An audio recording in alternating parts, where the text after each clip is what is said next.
on the show Israel's retaliation in Yemen against the Houthis.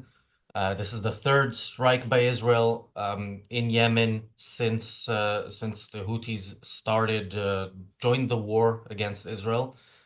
The Houthis have fired over 200 missiles at Israel, nearly 200 drones, some of which have been shot down, some of which weren't, some of which were shot down, but um, parts of the rocket or missile still landed. And a few days ago, of course, there was that ballistic missile that did hit. 14 people were injured. Again, 14 people were injured because Israel got lucky, because of where that missile hit. And yeah, this problem does not seem to be going away. The attacks, the three times Israel attacked in Yemen, uh, it was visually impressive. We saw big fires because they struck oil and uh, whatever. But it hasn't done what it needs to do, which is eliminate the threat of the Houthis to Israel. Now, the weakness against the Houthis is not just Israel; it's also the West that has allowed the Houthis to basically disrupt shipping. And But that's not Israel's. That's not what Israel should care about. Israel should care about the defense of its citizens. That is what a government exists for. And yet the Israeli government hasn't managed to do that. So why? That is the question that is raised here. And Israel has um, caused great damage to Hezbollah, has in part because of that, uh, helped topple the Assad dictatorship, has caused some damage to Iran, yet they can't deal with the Houthis. And the problem there is very similar, in a sense, to the problem in Gaza and also to Israel's problem elsewhere where it fights, which is it fights with the intention of avoiding hurting civilians. So with the delusion or the lie that that this is only a military problem, that if you just get rid of their military capabilities on the other side, then you are safe. And of course, that is not the case. What matters here and what is at play here is ideas, and the ideas that give rise to movements like the Iranian regime, like the Houthis, like Hamas, and to convince people that those ideas are bad, you need to make them feel the consequences of pursuing that type of ideology. So, if Israel actually wants to get rid of the Houthi threat, and Netanyahu gave a little speech, press conference today, or statement, saying that Israel will act, also saying that it'll take time, which is what my big takeaway from that is. We're gonna have to take it for a while. We're gonna have these missiles and drones fired at us.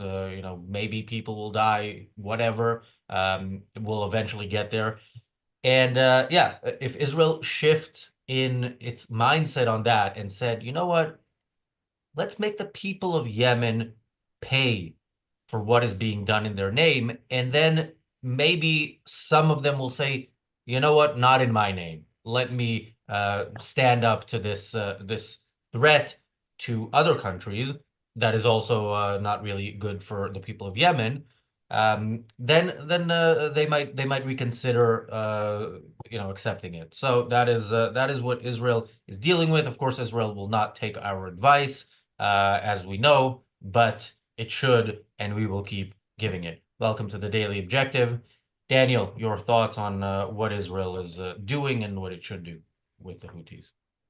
Well, I mean, first, someone is asking in the chat if the Houthis are being supplied by or through Saudi Arabia. My understanding is that Saudi Arabia has actually led intervention against the Houthis, or at least tried to. I'm not sure how far that went. From the geopolitical way, Saudi Arabia is our ally. Saudi Arabia is our, friend in the Middle East against the Iranian threat because we support one terrorist or one uh, highly authoritarian regime against a different kind of totalitarian regime. But sort of going back to Israel, and as you said, Netanyahu had a speech. There's a short quote from it. Just as we acted forcefully against the terrorist arms of Iran's axis of evil, so we will act against the Houthis. While already, this might be mistranslation because I'm translating this from Hebrew, but it's kind of weird if this is correct translation that he would consider Houthis not part of Iran's axis of evil. But continuing, but in this case, we are not acting alone. The US, as well as other countries, see the Houthis, like us, as a threat not only to international navigation but also to the international order. And I think there's something to talk about there. But this idea about, again, sort of trying to put some sort of coalition against the Houthis, some sort of coalition against the enemies. And while absolutely, like these countries should unite. There's no doubt, like every single Western country, every single country that has any sort of international trade is directly threatened by the Houthis. The people are directly threatened by the Houthis. There should, and there was one sort of coalition intervention, the um, uh, Prosperity Guardian Operation Prosperity Guardian, which was supposed to, do something against the Houthis and did something. But again, the Houthis are still there. The Houthis are a problem. And Israel trying to put it as, well, we just need to get everybody together. We just need to bring the gang back together and we can go against these terrorists. I mean, yes, that would be ideal solution, but you cannot like default on your responsibility to your own citizens just because, well, it would be better if we can get the whole world around this. It sort of reminds me, and again, this no one will get this, but if you ever played Age of Mythology, the second campaign about the when you play as Titanians, you get abandoned by the gods. And this is what Israel is right now. It is abandoned by the West, and it needs to realize it, and it needs to find a new way to go forward. It needs to realize that the West doesn't have your back. It is on you. It is on you to protect your own citizens. And I don't think we Israel is probably still at a place where if it was really at the brink of collapse, it was really threatened, they would get probably some symbolic support from the West. But when it comes to any sort of planning for the future, it needs to learn that it is really abandoned by the West. The West doesn't have morality to stand up to terrorism, to stand up for civilization. And yeah, I think this is something that Israel needs to learn. Yeah, I mean, and it's not just Israel abandoned by the West, it's the West abandoned by its leaders, but it's also Israel abandoned to a large extent by its leaders. Although, again, we've talked a lot about what Israel should be doing in the war on every front, and while they're not doing anything near what we would like to see, they're doing more than I initially expected. But we see in Gaza the policy, what the policy of avoiding civilian casualties does. It ends in the case of Gaza, because it's a ground operation, it ends with the deaths, unnecessary deaths of hundreds of Israeli soldiers who are dying, not to protect Israeli civilians, but to protect Palestinian civilians, because the same operations, for the most part, that they do on the ground there can be done from the air and will cause much more damage on the Palestinian side, civilian-wise, in terms of both loss of life and infrastructure. But that's, first of all, that's a good thing. That is a good thing. If one side chooses to start a war, it's a good thing that they pay the consequences of that war. And yeah, it's not on Israel to protect the civilians of a country or territory that acts like a country, that chooses to start such a war. But yeah, one thing we see when Israel does strike against the Houthis, that we don't see, or other way around. One thing we see when Israel strikes in Gaza, and we saw it in Lebanon as well, that we don't see when Israel strikes the Houthis is, these condemnations from our so-called friends and allies. We don't see, we don't hear from not just the U.S., but we don't hear from European countries any condemnations of Israel, uh, Israeli actions, military actions in Yemen.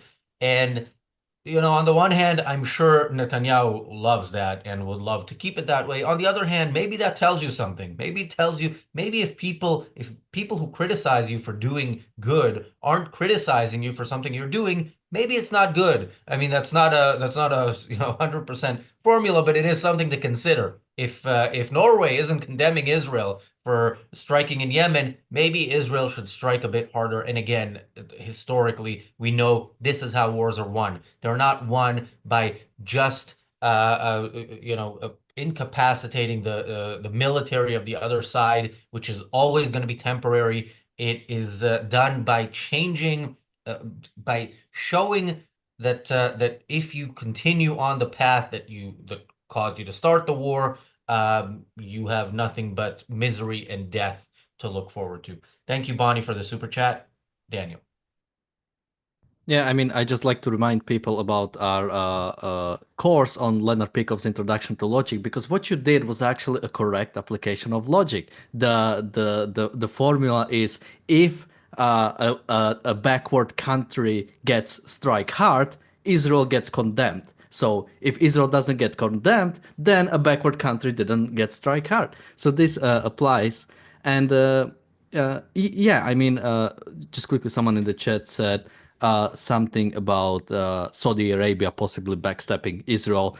Saudi Arabia shouldn't have an option to backstab Israel. You can only backstab your friends or your allies. That should not be. And the fact, I get it on some simple level. On Netanyahu's basically wanting to normalize relations with nations. Basically, sort of his basic view is he wants his country to be at peace. But the fact is, these are authoritarian regimes that have no concept of rights, no concept of basically no concept of peace. I mean, when they are actively at war with their own citizens by not recognizing their rights, why would they ever have any respect for rights of citizens in different countries? And when it comes to like striking Houthis in Yemen, we have to remember, without Israeli strikes into Syria, as well as the strikes on Hezbollah and Iran, the Syrian civil war would most likely still be going on.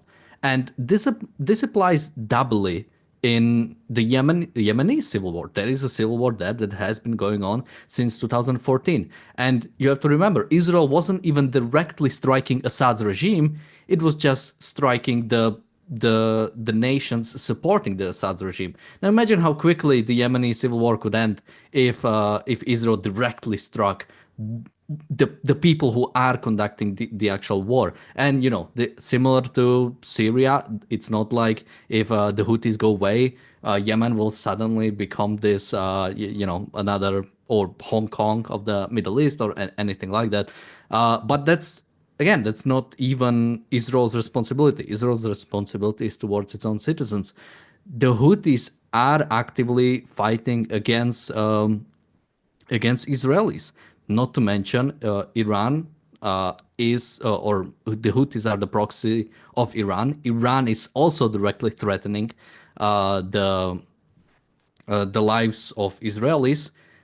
We've had an episode where we talked about I think it was called The Amazing Collapse of Iran's Proxies. And we didn't even have much time to cover most of it, but something we couldn't cover as happily as, for example, Hezbollah or Assad's regime is the Houthis, because Houthis, while there were many strikes against the Houthis, and it was great to see, they are still they are still alive. They are still able to conduct strikes against Israel. And again, until something bigger is done, until something similar to Hezbollah, similar to Iran, even for that matter, or Hamas, unless something like that is done, they will continue. You have to remember, the only reason for existence of these terrorist organizations is to attack Israel. Specifically, any proxy of Iran, literally the only purpose is to attack Israel. Yeah, and look, back to the point of yeah, Saudi Arabia backstabbing Israel. I mean, even before October 7th, when this channel covered many other aspects of culture and politics, from time to time we did talk about the Middle East, and one of a couple of the episodes we did was about the idea that Israel might have a peace deal with Saudi Arabia, the so-called the Abraham Accords, and so on, and why they are wrong. And the reason they are wrong is because free countries should not prop up evil regimes like Saudi Arabia by having any sort of relations with a country like that. You are saying that country is legitimate. I mean, this doesn't mean you have to go to war with them, but you have to assume that that is, that they are a potential enemy. Certainly in the case of Saudi Arabia, that their education system, remember, was where 15 of the 19 hijackers on 9/11 were educated. They do support terrorism, in certain cases, and yeah, and it's just an evil regime that, maybe sees some sort of interest in being propped up by having relations with Israel. But that is what maybe the current people in leadership will think, and that can always change. But to change the actual regime is a bit more of a tall order, and yeah. So once the wrong person is there, you're screwed. That's also true, by the way, with countries like Egypt that America is now, Biden is now choosing as one of his final acts to arm even more than they're already armed by America. Yeah, while we hear that sending arms to Israel is bad, we don't hear about sending arms to dictatorships that if they ever use those arms, it'll be against their own people or against Israel. That we don't hear much of. Just before I go back to you, a couple of things I wanted to quickly address. We were supposed to do an episode about Israeli media. We'll do that probably Tuesday. But yeah, that episode is still very much coming, and of course there will be a large focus on Haaretz. They're the favorite newspaper of anti-Semites all over the world. You keep any anti-Israel video you click on YouTube, or maybe not everyone, but certainly every channel will at some point cite Haaretz and say, "Look, even Israeli media says it," and that's important. Israel is very much helping its enemies, and we will cover that at least once or once this week. Uh, and another thing that we are not covering, and I want to explain why, is the terrorist attack in Germany. So you'll see the discussion on social media. Well, this guy's supported the AfD. He was anti-Islam. I saw a title of an Owen Jones video about it, about him calling him a terrorist. So I thought, okay, Owen Jones clearly buys that he is this right-wing anti-Islam person. Otherwise, he wouldn't call him a terrorist. Owen Jones has refused to call Islamic terrorists terrorists. And then others say, well, no, here's something he said that's pro-Hamas. We actually, if we don't know something, we say that we don't know it. And that's I think one of the things that are unique about us. We don't know. We don't know this guy. We've seen his Twitter. It's not really clear what's going on there.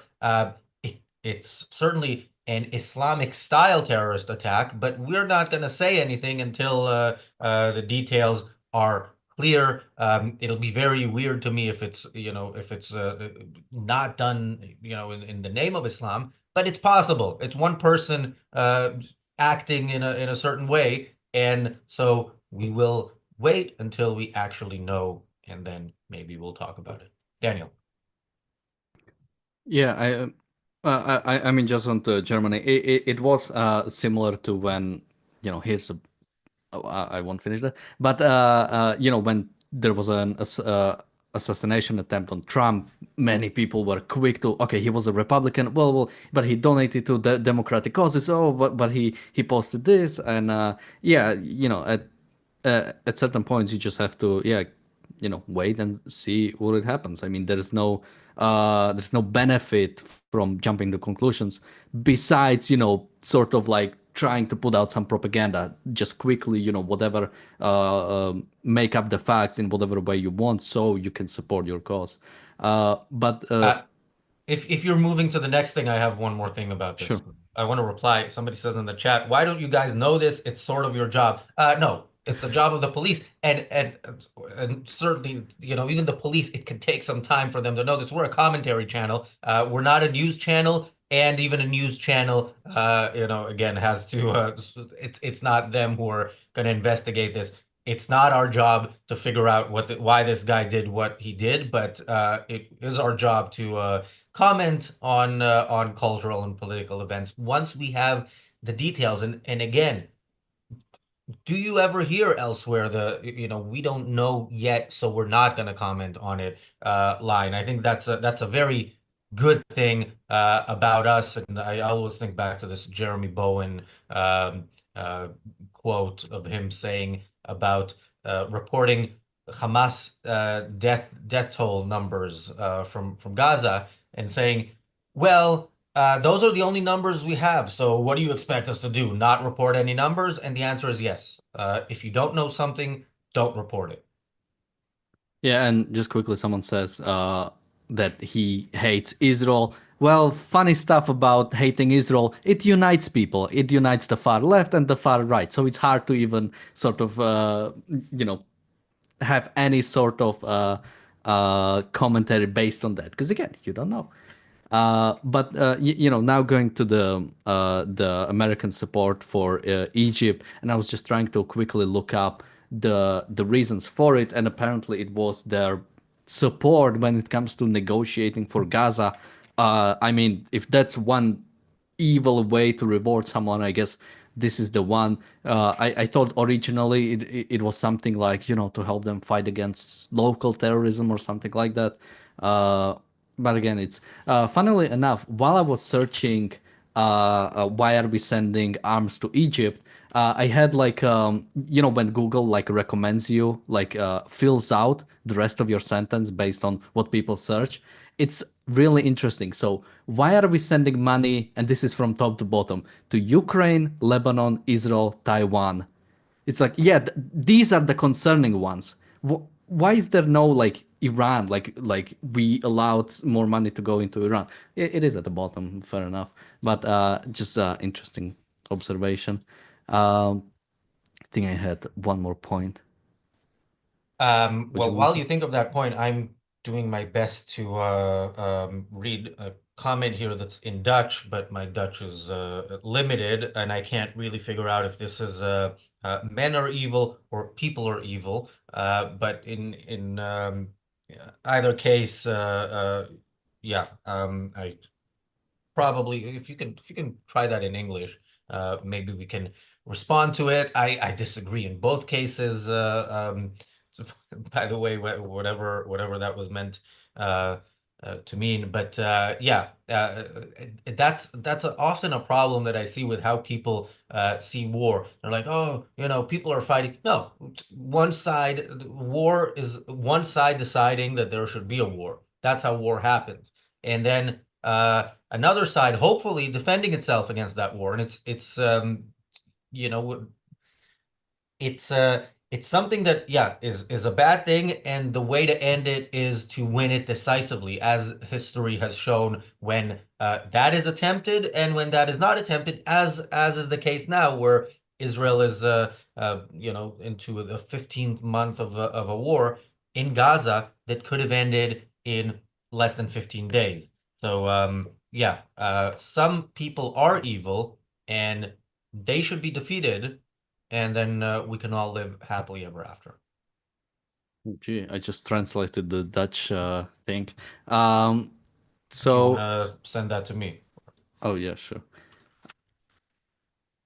So just quickly, someone in the chat says Ukraine is more defensive war, Israel offensive. This is I don't want to swear. This is a really bad way to think about it. Would you consider, in let's say 44 during the Second World War, all the allies are now engaged in offensive war because they are pushing into Germany? No, absolutely not. Germany was the one who started the war. Allies are the ones who finished it by marching on Berlin. And in a similar way, when it comes to Ukraine, well, they entered Kursk. Kursk. They entered Russian territory. Was that an offensive war or all of a sudden? And what if Ukraine recovers all of its territory, including Donetsk, Luhansk, and Crimea, and Russia will still want to engage in war?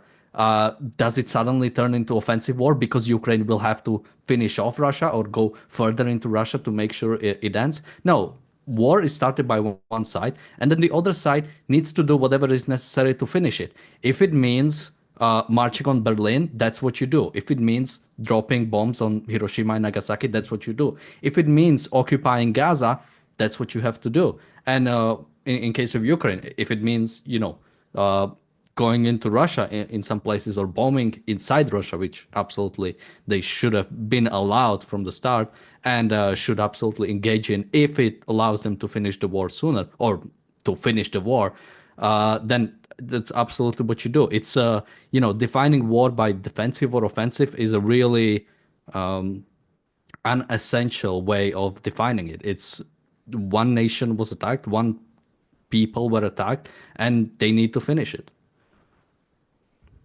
Yeah, yeah, and let's hope that Israel, when Israel struck a few days ago, and it was a bit more than it has done before, as is the pattern for Israel when they struck in Yemen. I was one of the things I was hoping for is to see actually 2 nights in a row of strikes because that would be when you see Israel actually stepping it up. There were two rounds in the same night, but there was just one night. If you realize that you're at war, you do not stop striking the enemy until the enemy is no longer able to strike you. And so once I see a second night in a row, I'll think, okay, maybe Israel is heading there. But again, it shouldn't stop at 2 nights. It should stop at the Houthis being defeated, and at the people of Yemen suffering for letting the Houthis do this in their name. And when that happens, it not only really eliminates the threat to Israel and to the West from Yemen, it indicates something to the other enemies that the West has and that Israel has in the Middle East. It doesn't mean that they'll lay down their arms, but it'll mean that it's one more data point that hopefully the better ones on the other side will take into account and maybe will help the not so good people on the other side reconsider whether they want to continue in their path. Yeah, I mean about like this continuous attack. It should be similar to what was done with Hezbollah. We've talked about it. There was uh, um, the the pager attack, and we've talked about we hope something continues from it. On the second day, there was another wave of the pager attack, and another day they started. I believe they started bombing Beirut. I think on day three or something similar to that. And you had killing of Nasrallah just I think a week later. So yeah, that's how you do it. You start the attack and you continue until they are pretty much finished. That's almost what they almost finished Hezbollah. That's as close as we ever got to it, and something similar should be done about Yemen. I think from what it sees, from what it seems right now, Israel wasn't as prepared for Yemen as for Hezbollah. But still, you start and then you do it until you finish it. And when it comes to, because in the article I've read, there was one I think former Israeli general talking about how Yemen is not as strong as Iran, so we have to focus about Iran. But that's literally your job. Your job is literally just to fight these guys. I mean, like, well, maybe not him specifically, but the purpose of a state is exclusively to like fight against the enemies of its nation. What is this idea of they are not actually that they are not hitting us too hard enough for us to carry it. Yeah, and of course they're not hitting hard enough because of, again, luck on Israel's part. That luck was sort of a thing with Hezbollah for a while until 12 kids were killed, although people were killed before that. It was just in smaller numbers and kind of not a daily thing, so it can be ignored. Of course, it should never be ignored. This is not something governments should do. They unfortunately do it. A big difference, of course, is with the Houthis compared to Hezbollah is the fact that they are very far away. It's not, you can't just cross the border with ground troops. You can't just go strike and come back. You have to refuel in the air and so on. So it is more difficult, but Israel has a lot that it can do. It hasn't used its navy at all here, and there's a lot that Israel can do if it wanted to do more in Yemen. And yeah, unfortunately, I think we will see. It's possible with what Netanyahu said today. It's certainly possible that something is being planned, kind of long term, the way it was done with Hezbollah. But we know that the minute a ballistic missile, like the one that hit a few days ago, hits a building, or a few of them hit buildings, hundreds die. Israel will suddenly find capabilities that it currently is unable to find. So why wait? You waited for October 7th. Was it worth it? I think not. I think yeah, these actions should be taken preemptively. We should start generally as the West, but certainly Israel should start believing its enemies when they say that they want to kill all the Jews and prevent them from doing so. The difference, as we often say here on the channel, is that this time the Jews are armed and they can prevent it. So prevent it. The ARCUK Awards are tomorrow at this very time, 6 p.m. UK time, 1 Eastern, 10 a.m. Pacific.